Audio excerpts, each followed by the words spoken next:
In this lesson, we're going to go through solving 2x2 systems of equations symbolically by elimination.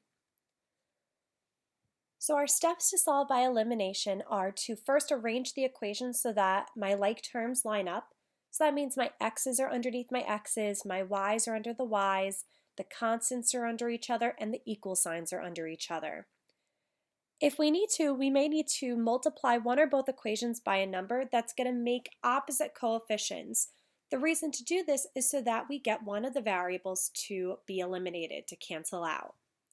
We're going to add the equations together vertically, and we're going to be able to solve the resulting equation. The resulting equation is going to be very, very simple, just a 1 or 2 step equation.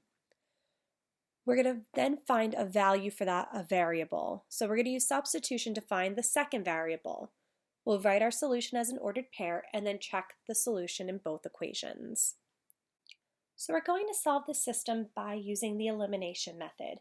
So the first step for us is to make sure that our like terms are lined up. So here I see my x's under my x's, the y's under the y's, the equal signs under each other, and the constants are under each other. So that first step has already been taken care of for us. The next step is we need to figure out which variable that we want to cancel. Some cases it doesn't really matter. In other cases we may notice that one variable is more preferable to cancel than another. In this case, there's really no difference whether I cancel the x or cancel the y. So I'm just going to cancel the x. In order to do so, this bottom equation here, the coefficient for the x needs to be a -3. So what I'm going to do is I'm going to multiply everything on this bottom equation by -3. So that changes my bottom equation to be -3x minus 9y is equal to 36. The top equation is going to stay the same. 3x plus y is equal to 28. Now that I see I can eliminate the x's, I'm going to add the equations vertically. So 3x minus 3x is going to cancel. Y minus 9y is -8y. And 28 plus 36 is going to be a 64. I now have a very, very simple one-step equation to solve. Dividing both sides by 8 gives me a y value of -8. I now need to go back and find the value for x. Doesn't really matter which equation I use. I could use one of the original ones, which is preferable. And in this case, I'm going to use that bottom equation since the x is already isolated here. So I have x plus 3 times -8 is equal to -12. X minus 24 equals -12. I'm going to add 24 to both sides. So x is equal to a +12. So my solution to this system is 12 -8, which we're going to check in the next step.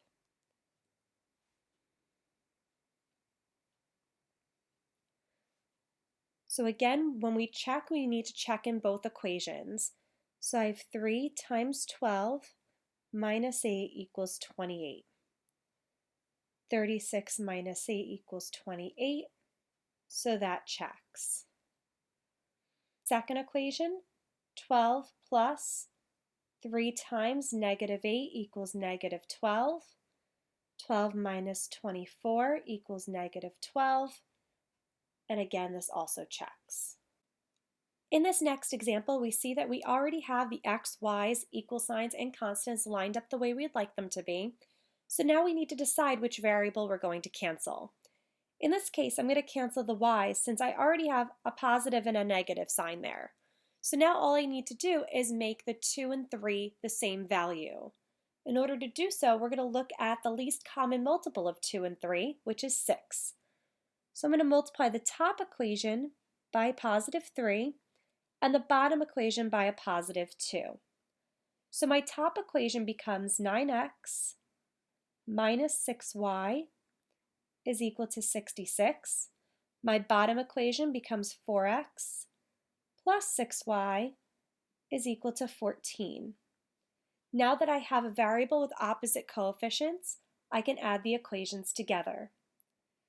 13x is equal to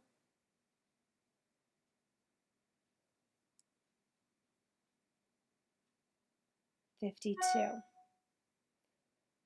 Again, we have a very simple equation that we're going to solve, and we get x is equal to 4.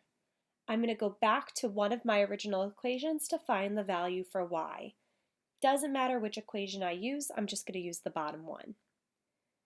2 times 4 plus 3y is equal to -7.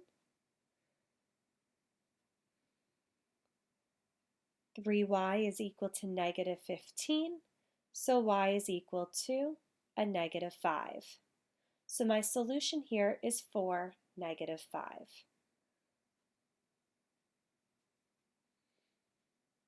Again, I'm going to have you do the check on your own.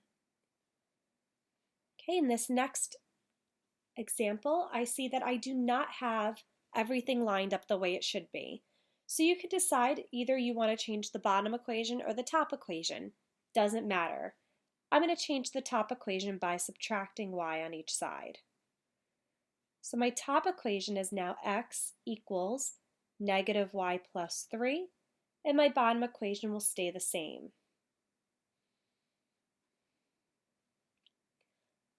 I'm going to cancel the x's. The way I'm going to do that is by multiplying the top equation by -3. So my new top equation is -3x is equal to 3y minus 9. 3x minus 3x is 0. -3y plus 3y cancels. 9 minus 9 is also 0. So notice I have 0 equals 0. That's a true statement. So this system is consistent and dependent. So there are infinitely many solutions to this system.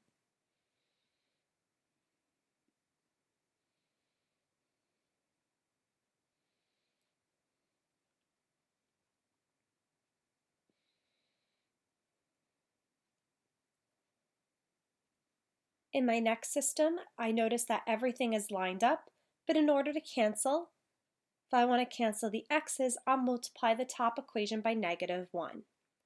So I have -x minus y is equal to -6. The bottom equation, x plus y equals 10, stays the same.